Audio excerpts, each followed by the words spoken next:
Hey guys, welcome back to the True Footy YouTube channel. We're officially in draft month, which is just about my favourite time of the year. In this video, I'll be taking you through which players your club could draft with their first selection. Bearing in mind, trades can happen any day between now and the draft, but this video could act as a guide to the sort of players your club could be targeting later this month. The Adelaide Crows have traded heavily into the first round of this year's draft, presumably aiming to pick up some of the elite South Australian talent on offer. With pick 8, they may be looking to select 190cm utility Jackson HATELEY. There has been talk, however, that they may trade up with St Kilda to secure pick 4 in order to beat Port to drafting Isaac Rankin. After an eventful trade period, the Brisbane Lions entered the draft at pick 18. Looking at their list needs, a big-bodied midfielder such as Eli Smith may be on the cards. The Lions boast one of the smallest midfields in the league, but at 188cm and 86 kilos, Smith could offer them a point of difference. Carlton obviously hold pick number 1 in this year's draft, and it is widely believed that they will select Vic Country midfield star Sam Walsh. Walsh is a ready-made balanced midfielder who could potentially debut in round 1 of next year.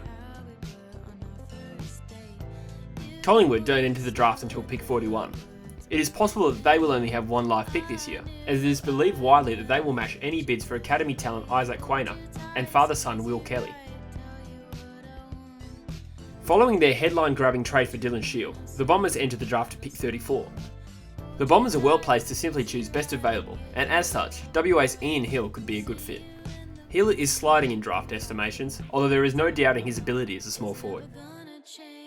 The Fremantle Dockers have generally held a best available policy at the draft table, and it is likely they will continue that this year. However, a clever forward like Curtis Taylor seems a suitable option for them, and they will hope to develop his ability to run through the midfield too. Geelong hold pick 12 in the draft, and despite signing Luke Dowhouse, I expect they may be looking at a pressure forward like Ned McHenry with this selection. Despite being on the small side at 178cm, McHenry is an elite pressure forward and could play round 1 for the Cats. It would be simpler to list what the Gold Coast Suns don't need, rather than what they do need, but with picks 2, 3 and 6 in the draft, they are well placed to bring in some talent. Provided they keep pick 2, I expect they will select gun key forward Jack Lukosius. Fellow South Australian Connor ROZEE could be considered with the following pick. This off-season saw the Giants offload a heap of players for picks in a deliberate salary cap dump, and so with pick 9, they can probably afford to go best available. That could be West Australian Jordan Clark, a gun half-back with dash that has bolted into top 10 calculations. After being heavy traders this off-season, the Hawks don't enter the draft until pick 53. Given their need for key position talent, they will be hoping talented ruck forward Bailey Williams slides into their range. At this stage, that is no certainty though. Similarly, North Melbourne were heavy traders and don't have a huge draft presence this year.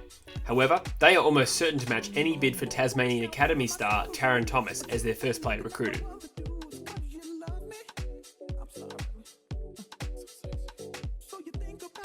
Melbourne hold pick 23 as their first selection, and given their recruitment of Stephen May and reintroduction of Jake Lieber, they don't have any clear list weaknesses.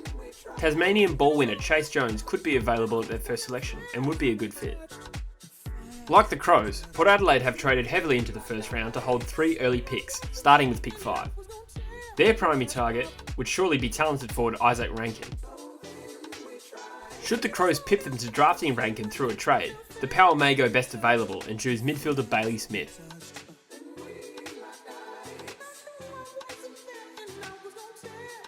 Richmond satisfied a major need through the free agency signing of Tom Lynch this offseason, and so are well placed to go best available with pick 17. The stocks of midfielder Zach Butters appear to be rising, and he could be in the mix for this pick. St Kilda currently hold pick 4 in the draft, and have been linked heavily to talented key forward Max King. Should they trade down the draft as is being speculated, they could use Adelaide's pick 8 to select King's twin brother, key defender Ben King. The Sydney Swans traded heavily into the second round and have 5 picks between 25 and 40. It is a virtual certainty they will use the points from these picks to secure talented academy player Nick BLAKEY. The reigning premiers, the West Coast Eagles, enter the draft in the second round, currently at pick 20. Developing the underlying layer of the midfield is an ongoing focus for West Coast, and thus South Australian under-18 captain Luke Valente may appeal as a balanced, skillful midfielder. The Western Bulldogs enter the draft at pick 7. Longing for a small to medium forward, the Bulldogs will have their fingers crossed that talented flanker Connor ROZEE slides into their grasp. If not, they may look at midfield bolter Jai Caldwell with his pick. So that's who the 18 clubs may look to draft with their first pick.